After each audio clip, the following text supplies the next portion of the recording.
क्या हो अगर मैं आपको कह दूं कि राधा रानी कभी थी ही नहीं, या हमारी जिंदगी में भगवती राधा कब आई? शास्त्र ये कहते हैं कि 12वीं शताब्दी से पहले ऐसा कोई ग्रंथ नहीं जिस ग्रंथ में राधा जी का जिक्र हो।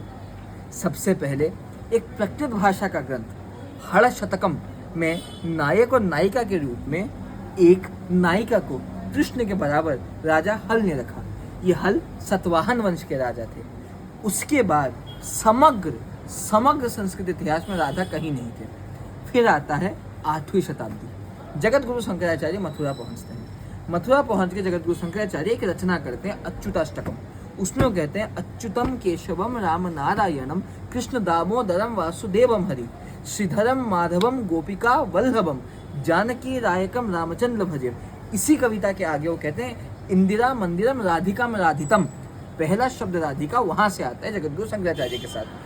फिर 12वीं शताब्दी में मेरे कुल के कवि कुलगुरु उड़ीसा के कवि जयदेव लिखते हैं गीत गोविंदम, जिसमें पहली बार राधा का जिक्र आता है।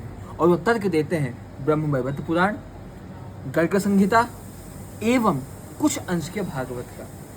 उसके बाद 14वीं 15वीं शताब्दी में जाके धीरे धीरे मथुरा आदि जगहों में राधा जी की मूर्तियां बनना चालू होती है। राधा को कृष्ण के साथ देखा जाता है।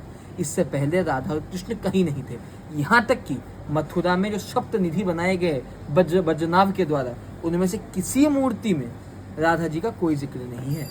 राधा भारत के समाज में मीरा के बाद रची गई महिलाओं के आज़ादी को लेके उस आंदोलन का रूप है जिसने धर्म में अपना पदचिन्ह छोड़ा।